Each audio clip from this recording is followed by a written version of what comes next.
I do not use compost in seed starting mix, and neither should you. Here's why.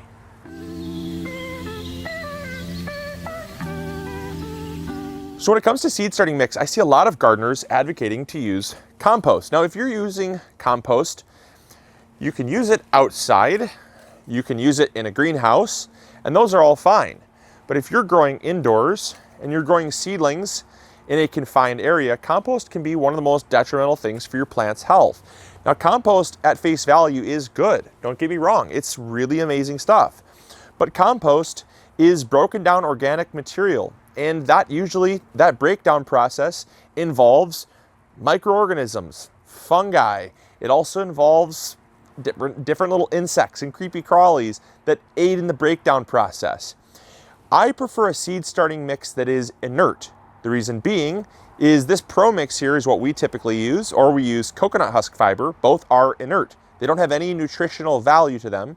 It's just basically fluffy growing medium that can hold on to water, help to drain excess water, holds on to air, it does not compact, and it's inert, meaning there's, if any, microorganisms, bacteria, fungi, creepy crawlies. There's really none of that in here, and that is what can harm your plants. Now, the reason why we want to avoid bacteria and fungus in our seed starting mix, bad bacteria and bad fungus, there is good bacteria, there is good fungus, they are good for your plants. But when you're talking about breaking down organic material, you go to your compost pile, there's also going to be some unwanted bacteria, some bad or harmful bacteria. There's also going to be some unwanted or bad, harmful fungus as well.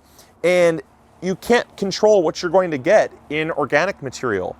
Now, you can add beneficial bacteria and fungi, but the point is you're adding intentionally beneficial bacteria and fungi. It's a whole lot different than kind of what you're getting with a grab bag approach of fungus and bacteria coming from compost or broken down material. And because of that, we want to avoid that, because indoors, bad bacteria can cause something like it can cause fusarium wilt. It can also cause verticulum wilt. It can also cause damping off. Those are caused from bacteria actually living in the soil and consuming the tender cambium layer of your seedlings. It can also wreak havoc on young seedling leaves and can cause them to wilt, have spots. Big problems happen from bad bacteria. What about bad fungus? Well, you can have blights, septoria blight. You can have, which is like early blight. You can have a whole host of, you can have powdery mildew, you can have gray mold. You can have a lot of other fungally related problems as well, caused from starting your seeds with compost. Now, the problem is because it's indoors. Now, if you're in a greenhouse, like I said, you can start seeds with compost and have fairly good success. I'm not going to say you're going to have bad luck. I'm not going to say you're going to have good luck. I would always advocate you use something like Pro Mix or some type of inert seed starting mix, but that's just because you have the best results when using it, but especially indoors. Right now is the season. We have the luxury of having a greenhouse, but we are starting probably 80% of our seeds for our garden indoors still. It's still cold. This is not a heated greenhouse, or at least a very efficiently heated greenhouse. And because we're starting most of our seeds indoors, I know you probably are as well, the bad bacteria and the bad fungi are not kept in check. Same thing with the creepy crawlies. So when it comes to the bad insects, fungus gnats are one of the largest issues that people encounter and have problems with.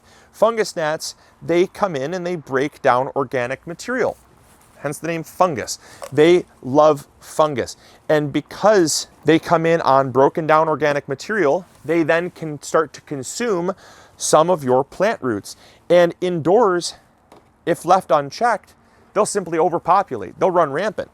And you'll have a soil and a grow room crawling with fungus gnats. One female fungus gnat can lay up to 500 eggs in a single life. And that means that you are going to have a whole host of root-eating little monsters coming in on your compost.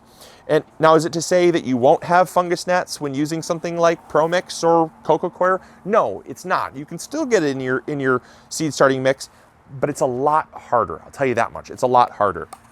And so I would highly recommend to keep your compost outside. If you're growing in a greenhouse, like I said, you can absolutely use compost. It's not going to be the worst thing in the world. But for, I would say, 99% of us, compost should be kept to the garden and not when seed starting. And that's just from my experience and my hot take. Now, again, I know some people are going to disagree. Some people are going to say, well, I've heated mine up. Sure, you can absolutely heat yours up in the oven. 350 degrees for 10 to 15 minutes should sterilize your compost. But at the end of the day, that is an extra step that most people don't do or don't do correctly, and it ends up still coming back to bite them.